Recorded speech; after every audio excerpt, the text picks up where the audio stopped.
this year, something terrible happened to Sonos. Mm-hmm. And it's a terrible story. It's a very fascinating story. There's a lot to be learned from it because it's on such a high level. Because Sonos is a Big company. huge company. And it affects UX. There's a lot to talk about in that area. But just to begin, just to paint the picture of what happened. So, way back in 2024. May 2024. May 2024. They released an update to their app. Yes, exactly. Big redesign. New version. And what happened after that was terrible. Yes. People didn't like it. What happened? So what happened in 2024 is that they released the app and... The update, yes. Yes. And during this update, they removed a lot, quite a few features. For example, the alarms and also the sleep timers. And it was not possible for the users to update like the playlist to edit. Right. So it was a lot of features, like really basic, that have been removed. And for the user, it was like quite a shock. Yeah, very confusing, right? They were not able to do the things that they were used to do. No, exactly. And I read the context for all of this, the reason why they modernized their app or the initial update was also because they had a new product coming out, like a pair of headphones, I believe. So they had to update some of the technical things to kind of match that. Yes. So they're removing some behind the scenes technical stuff to another level. And when they did that, they also did some visual things, obviously, in the app, but it's like if they were more focused on the new product. Exactly. And they forget Exactly. the user. Their existing user base. Because people have very complicated Sonos setups at home. I don't. I have like one maybe, and we have one at the office. But people who rely on that huge Sonos system in their big houses, they were kind of left. Like they woke up one morning and the whole system was not working anymore. And all because of this new product launch. Well, at least that instigated that update. The issue then came because they wanted to roll back, like a huge issue. Yes. Everybody all over the internet, Reddit, Twitter, everywhere. They wanted to roll back, but they couldn't, or they didn't. Yes, I think it was for technical reasons. Right. So if they rolled back, their new product launch, I suppose, like the new headphones wouldn't work. Yes. Because but at least the existing users will stay happy. Exactly. So they made a choice to kind of neglect their existing code base, existing user base. They neglect their existing user base for this new product, which to some extent makes sense. But they tried to do a bunch of patching, I read. Like they tried to roll out new, smaller, incremental updates to kind of fix this. But it didn't really work because a lot happened since May. And then in 2025, in January, they ultimately fired the CEO. Yes, the CEO and also more than 100 employees. Which I read was like 6% of their company, like employees, which is insane. They also, what did we write here? Revenue dropped 16% that quarter, which is also insane. Yes, after May. And that is all essentially, if we boil it down, it comes down to this new app update being launched. Yes. Which is crazy. It puts things in perspective at that level, that such a small thing, at least from a consumer perspective, can ruin so much. Yes, all the business. Yes, essentially. Do you want to talk a bit about, well, there is a bit of accessibility in this too. I don't know that you care a lot about that. Yes, it's a bit crazy, but when they did the update on the app, they forgot a lot about accessibility, which means that the people who, like with blind problems, was not able to use the app. And so I don't remember the word, but for the screen... the screen readers? Yes. Exactly. It was not possible to read. No. Like, it was not compliant. It wasn't supporting that functionality. And people who rely on such features are obviously, they rely a lot on it. So that being gone essentially renders the whole app useless for them. Yes, because it's like if you trust a brand, because it's accessible for you, but in one day up, you can't use it, but you still have all the material at home. Exactly, that's insane. Yes, and Sonos is quite known for being like on the forefront of tech and being very like they have big tech teams. They have a bunch of designers, good UX people. They're very known for this, like the reputation, very Yes. known for being very technical people. So it also came as a big surprise Mhm. that such things can happen. Yes, and it's like there is the app, so they released like the update, and okay, it was the product team who worked on that, but a lot of other teams were also like involved because there is the business, like all the CEO, but also like the legal issues that can happen with the problem with accessibility. So it was not only the problem of the product team No, at the end. no, Like all the part of the company was involved. involved in that process. Yes, it's crazy. Do you want to move on to the next section? Do you think we've been I think good we picture? can, yes. Okay. What do you think? I think so too. Is there anything else to be said about it? No. Cool. Let's move on to part 2. Why bad UX are more than your more interest feelings. Can I just throw you a question? Depends. We will see. Okay. I don't really know the questions. No, okay. All right. So fast forward, or not fast forward. Oh, let's do that again. All right. So we're in this situation where Sonos makes a drastic move to make a big update, which is very normal. Like we see updates all the time. Why do you think, in particular, this update was so damaging from a UX perspective, other than what we just mentioned? I think it's because it was a big update. In a way, like they haven't just removed one feature. It was quite a lot, and also problem with accessibility. And yes, so the focus was for them, like for Sonos, to launch the product that they wanted, but they forgot a lot about the users. And because there was a lot of issue, people just talk about it, and that create like a big problem. And I think it's just the way, like it was too much in one release. Right. It's obviously we don't know what happened behind the scenes, but it seems like a product launch of that magnitude. It almost seems like that they didn't involve users. Like it seems like much of this would have been caught in like let's test, Yes. and I'm sure they do that at that scale. Yes, it will make sense for a big company like that. But it just from outside looking in, it looks like they didn't do any of that. Like involve the users, tested the versions, threw it out on test flight.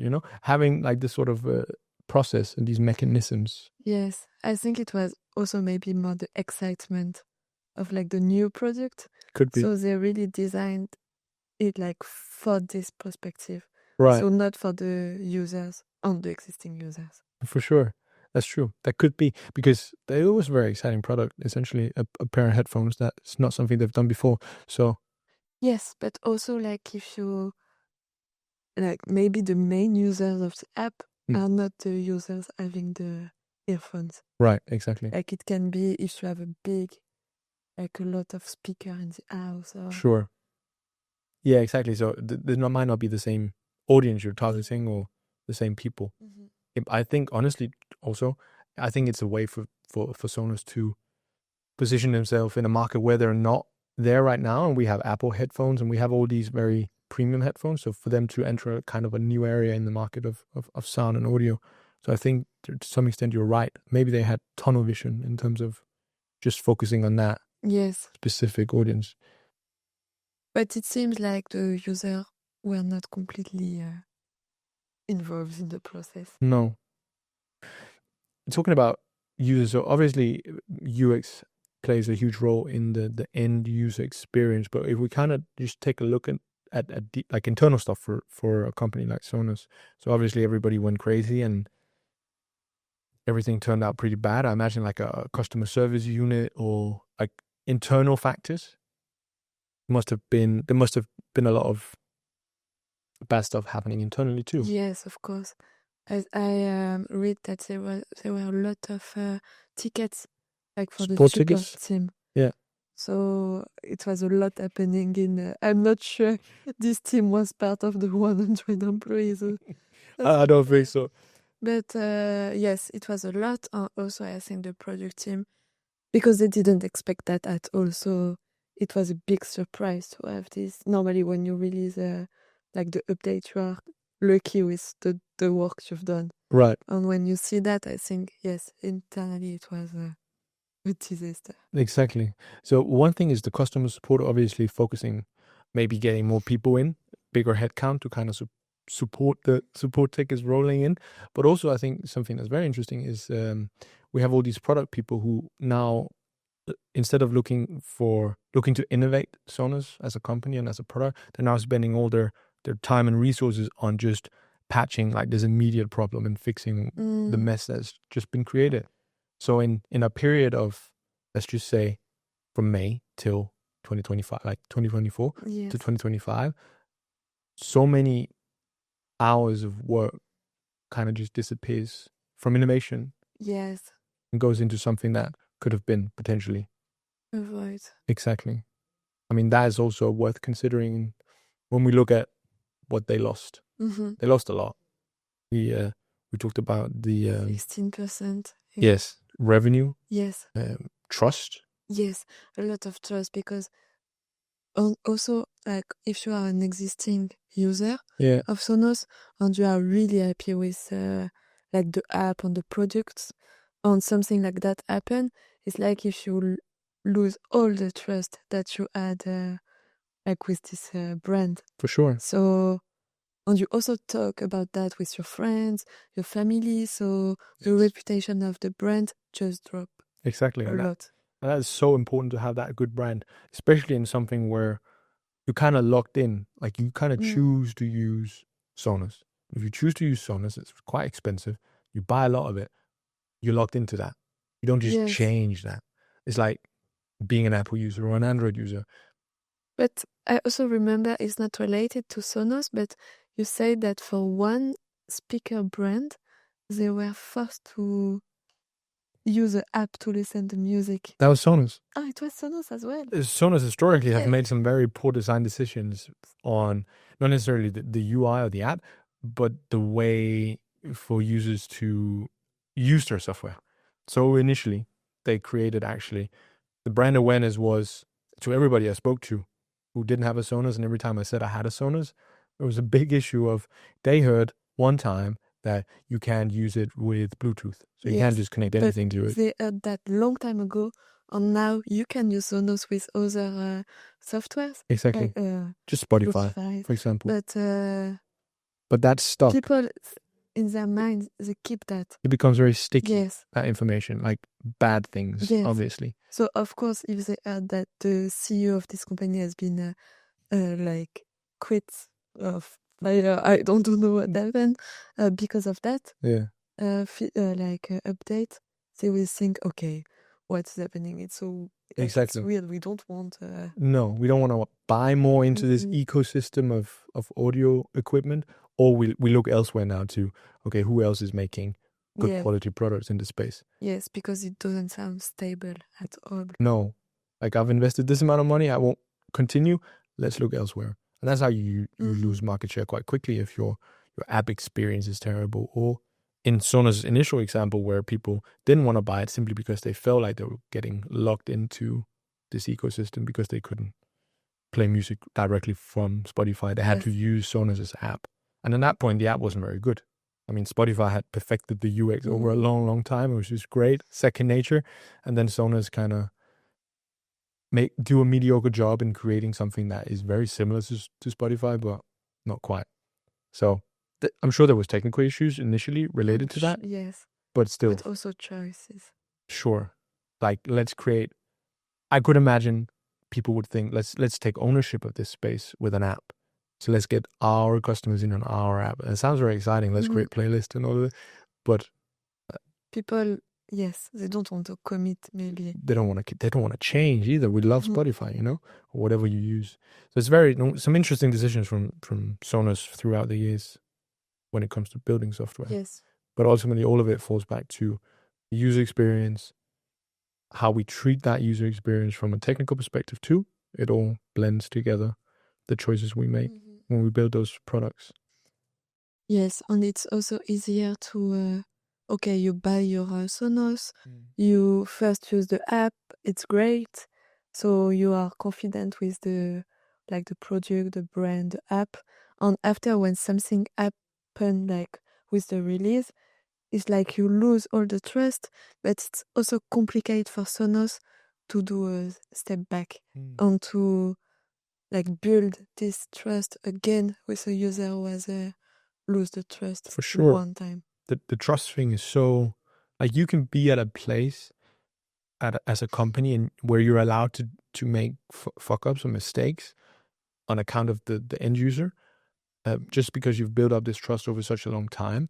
Sonos to a degree too, but like this mess up, also because it just took so long and was so out of touch with their existing user base, that's something that really sticks, I think. Because we see mistakes in the software we use all the time, and the product is great still, so we keep using it. Yes, because they don't remove the feature that you want. Right, exactly. Like if you use the editing playlists, so you know your sleep timers and all that, that's insane functionality you just remove, even though it might just be 10% of the user base. Yes, but that 10% becomes very vocal, right? I also checked just before this podcast on Reddit. There are some users who give some tips to other users to say, hey, you can use your Mac to set your alarm. Okay. With the app. So I don't know how was it with the update, if they have the app also on MacBook, but they recommended, hey, what I did this morning was just to open my Mac and set my alarms. For my Sonos. Okay, insane. Well, they do have a Mac app, but it's like if between the users who complained a lot, they were like they build a team to try to improve the experience. Yes. Well, Reddit is first of all very great for that, but yes, loyal. That clearly shows the kind of user base Sonos also have. So very technical people, and they find solutions, find workarounds when Sonos is failing. So that's in itself very beautiful, but it's not. You're not supposed to be in that situation. No, that's very bad. Accessibility wise, we talked a bit about it. Yes. Ethical, legal. Yeah, I actually don't know if we have anything else to say about that. I think it's just that a lot, like all the people with disabilities, they feel really like excluded. Okay, can I say that? Can I ask you a question about it and you say that again? Kind of fucked up. Anything else in terms of sort of UX and accessibility and like kind of the focus on the end customer you wanna point to? Yes. I think there is a big point. It's like the user with disabilities who really trust Sonos, because I don't know what are the competitors and like if they also have this type of accessibility, but it worked with Sonos, so it was great for them. And in one day they felt really like excluded from something that they trust. So that's terrible. Yes. And also like about it was a legal like the situation with the legal aspect. Yeah, legal aspects. Yes, was really, really bad. Yes. Yes, because it's like you have to respect. Yes. Like norms. Yes. The accessibility. That's true. Yeah, I didn't even think of that, but yes, things to consider every time you build something new, at least at that scale. Maybe is it only in terms of the scale of Sonos, like the responsibility to have in terms of accessibility? No, they're just really in focus because they're so huge. Yes, it's huge, so it's a shame. Yeah, exactly. But yeah, I don't know about the competitors. That's also interesting, but sure they have to, but maybe Sonos did better. We don't know, but no, like because it was a big problem for accessibility. Yes, that means that I'm sure like people with disability used the app before yes, like the release, For sure. And when that happens, it's not like, oh, there is this doesn't work. It's like, I can't use the app. I literally can't use the app Yes. anymore. So it's like you are really excluded. Yeah. We've spoken about the focus is Sonos, but in general, and this also relates to Sonos. But if we just take a step back and talk about UX and business, like general metrics that businesses look at to be commercially viable, successful, they look at certain things, especially in the world of software. So NPS is a classic example. That's not just software, but satisfaction, right? Any other metrics where we talk about this quite a bit, but other metrics where you see these metrics are very interesting to look at, or in the Sonos example, where do you think sort of the metrics really got worse? Was really affected? I think the NPS Yes. was like just dropped a lot. Sure. So on the user retention. Yes. Because from one day to the other, the retention was really bad. Right. Yes, one thing, obviously they can't use the application. No. Some of them. Yes. Talked about from accessibility point of view. But yes, I imagine the engagement and retention was pretty down low. For technical reasons, but so a lot also about the churn. Churn, yeah.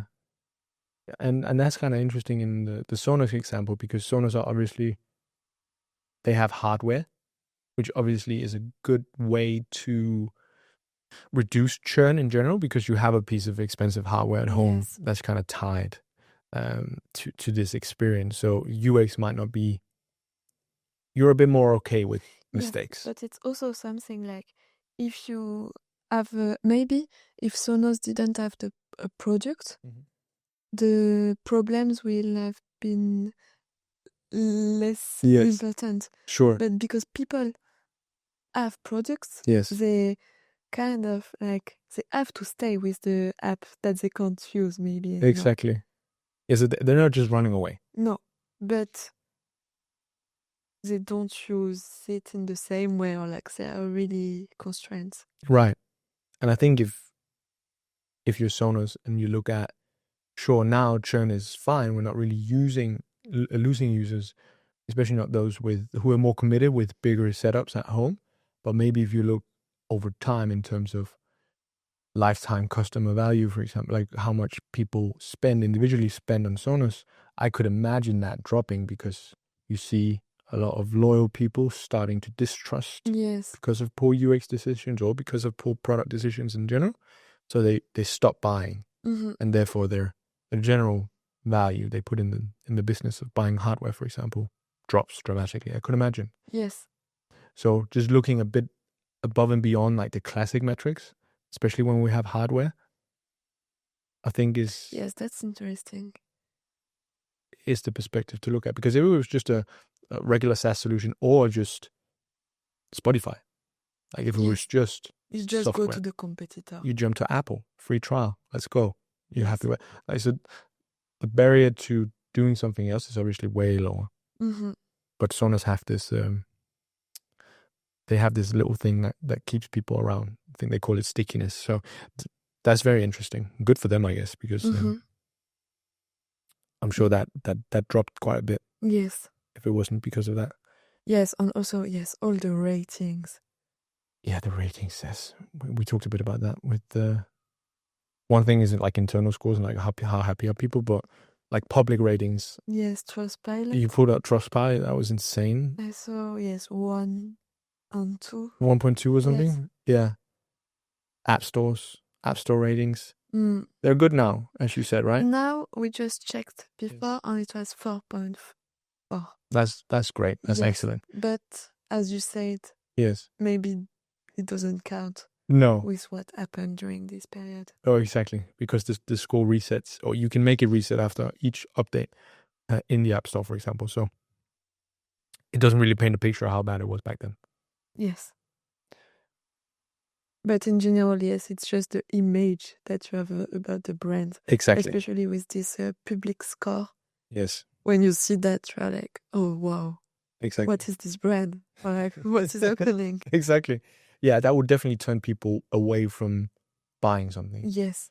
And especially something as premium as Sonos. Like, you don't just buy a Sonos system. You do a bit of research and poor UX. I'm trying to tie back to poor UX. It's bigger than just UX in this case. But those decisions, like the methods that they chose to use in terms of getting to the thing they launched, that's obviously product people and UX people and obviously developers involved in that. And something in their UX wise kind of clipped, like they didn't do it. And then I'm trying to tie that all the way back to people not buying new hardware systems from Sonos, which I think is not a stretch, but it's just to say that there's so many things that's involved in this journey, and UX is obviously a huge part of it with a consumer driven product like Sonos. But add on top of that, like a premium to buy their hardware, I think Yes. UX becomes even more important Mm-hmm. because Like people the have it. final Exactly. touch. Yes. Yeah, anything from onboarding, like setting up the system. That's the first experience you get with your Sonos. Very excited about using it. I think they do that quite nicely. I've done that not that long ago. Setting up a Sonos. So that's quite nice. But as soon as there's any like friction in that process from such a premium product, yes, it sticks with the brand. Yes, exactly. But yes, that's crazy as you said, because you can think that UX for like a company like that is not so big, like that can't have too many impact Right. for the brand. Sure. But at the end, like it creates like a bunch of problems for the company. Yes. And every teams For sure. was involved. Absolutely. I think just the story you brought up with a long time ago with the poor UX decisions of making sure people download the Sonos app and only use the Sonos app, and the experience in there is not as good as Spotify. I think that's an excellent like point in trying to do something in the UX space that just doesn't make sense. And consumers are not stupid. They can obviously put two and two together, and that creates such a poor brand image that just stays with them. Sure, I can find people today who still don't know you can use your Sonos with Spotify directly. Yes, I'm sure. it's crazy. Yes. All right. What's the conclusion from all of this? Be careful. It's your release. I mean, honestly, that is. But I'm just assuming they know exactly what they're doing in that aspect. But maybe they were just a bit in a rush. Yes. Back then. I think, for me at least, I don't know about you, but for me, this was a huge. It was a huge mess. But I do see like the thing they ruined the most with this. They've fixed it now, clearly. Like, everything is okay. But the thing that they messed up the most is not being in touch with their core audience, who have obviously invested a lot of themselves in their company, and kind of losing sight of that. I don't know where that happened in the process of building this new update, but I assume UX could have saved quite a bit of, caught a lot of those issues in the process. That makes sense. But it's also sometimes like when we work with clients, like some clients, and we are also really excited to like make a new feature. Yeah. And sometimes because it's new, you think that it's maybe more important. Right. And like when you design, you are like, okay, but should maybe this feature, like the position, replace the previous feature, or like you don't really know how to manage with all the feature. And when we design, sometimes because it seems important, we focus maybe more on the new features. Yes. But we have to be careful about like all the existing That's a great point. product. That's a very good point. And we put maybe put a bit more value on new stuff, new shiny stuff than existing stuff. As designers, as product leaders, as CEOs of big companies, like I think it goes all the way around. And that is a big issue. I'm a big fan of incremental changes all the time. I know with something like the Sonos headphones that required a new technical platform or whatever it was, you obviously cannot do that. You kind of have to rip off the bandage. But my God, there must have been a way to kind of handle some of these issues. It doesn't explain why you would remove 3, 4, 5 features that users use already. Maybe it was just not they didn't realize, but we don't know what. No, we don't know. Maybe it was strategic, but that doesn't seem very strategic. No. Weird. Yeah, it's hard for us. We're just guessing, you know. We're speculating. That's fun. But they obviously know what they're doing most of the time, so this seems odd. But I think the main point was that a CEO got fired from a huge successful company for a UX problem. For what I could argument boil down to, you didn't do your UX homework well enough. There's more to it, but that's insane. Yes. It's crazy. It's just an app update. Oh well, they're back on their feet. New CEO. Hopefully making money again. I think they were making money before too, but so I think that's it. Yes, that's it. Crazy story.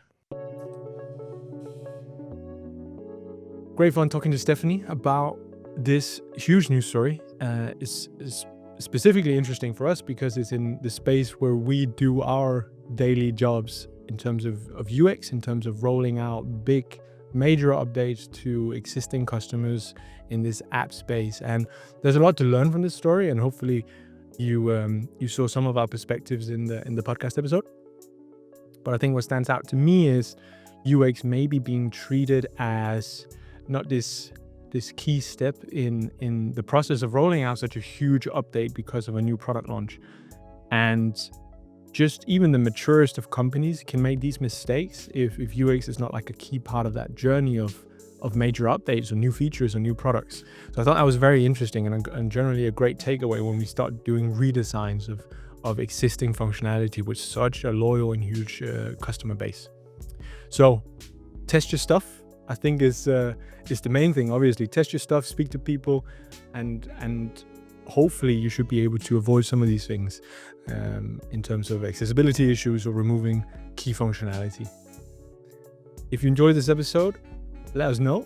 It's very helpful. You could do that by reviewing the episode or the podcast on Spotify, or leaving us a like somewhere wherever you see this, and let us know if this sort of content is relevant. We do like talking about news stories, but it's we have to find the right ones. So learn from Sonos, and thank you very much.